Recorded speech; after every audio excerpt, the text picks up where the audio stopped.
എന്ന് കേട്ടാൽ എവിടെയും ചാടി വീഴുന്നവരാണ് ആളുകൾ. അതിൻ്റെ ഭവിഷ്യത്തുകളെക്കുറിച്ചൊന്നും പിന്നെ ഒരു ചിന്തയും ഉണ്ടാവില്ല. ഇങ്ങനെ വീണ്ടും വിചാരമില്ലാതെ ഓരോ കാര്യങ്ങൾ ചെയ്തതിന് കിട്ടിയ തിരിച്ചടിയാണ് ഇന്നലെ കർണാടകയിൽ നടന്നത്. IPL കിരീടം നേടിയ RCB ടീമിനായി ചിന്നസ്വാമി സ്റ്റേഡിയത്തിൽ ഒരുക്കിയ സ്വീകരണ ചടങ്ങിലേക്ക് പ്രവേശനം സൗജന്യമാണെന്ന പ്രഖ്യാപനമാണ് ബാംഗ്ലൂരു കണ്ട വലിയ ദുരന്തത്തിൽ കലാശിച്ചത്. കർണാടക സർക്കാരിന്റെ കണക്ക് കൂട്ടലുകൾ തെറ്റിച്ചെത്തിയ അഭൂതപൂർവമായ ജനക്കൂട്ടം സ്റ്റേഡിയത്തിന്റെ ഇടുങ്ങിയ ഗേറ്റിലേക്ക് ഇടിച്ചു കയറാൻ ശ്രമിച്ചതാണ് 11 പേരുടെ മരണത്തിന് കാരണമായത്. അപകടത്തിൽ 50ഓളം പേർക്കാണ് പരിക്കേറ്റത്. ദുരന്തത്തിന് സാക്ഷിയായവരെ ഉദ്ധരിച്ച് ദേശീയ മാധ്യമങ്ങൾ റിപ്പോർട്ട് ചെയ്തത് പ്രകാരം ആയിരക്കണക്കിന് ആളുകൾ സ്റ്റേഡിയത്തിനുള്ളിലേക്ക് ഒരേ സമയം പ്രവേശിക്കാൻ ശ്രമിച്ചതാണ് അപകടത്തിന് കാരണം. താരങ്ങളെ നേരിട്ട് കാണാനും വിജയാഘോഷത്തിൽ പങ്കെടുക്കാനും നഗരത്തിന് ഉൾക്കൊള്ളാവുന്നതിലധികം ആളുകളാണ് എത്തിയത്. ആദ്യമൊക്കെ പാസുകൾ നൽകിയായിരുന്നു പരിപാടികൾക്ക് പ്രവേശനം നൽകാൻ ഉദ്ദേശിച്ചത്.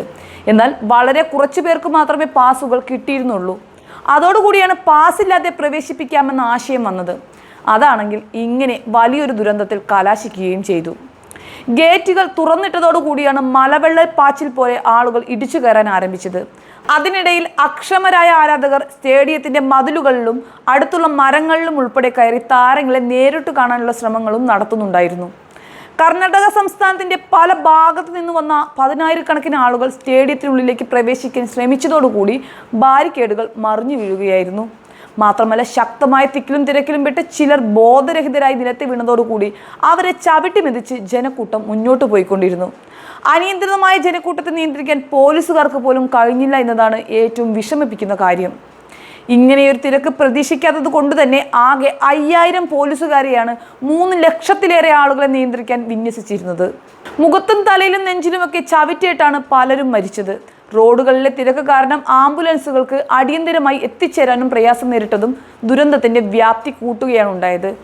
പോലീസുകാർ പരിക്കേറ്റവരെയും അബോധാവസ്ഥയിലായവരെയും ആശുപത്രിയിലേക്ക് മാറ്റുന്നത് സമൂഹ മാധ്യമങ്ങളിൽ പ്രചരിക്കുന്ന അപകടത്തിന്റെ വീഡിയോ ദൃശ്യങ്ങളിൽ കാണാവുന്നതാണ്.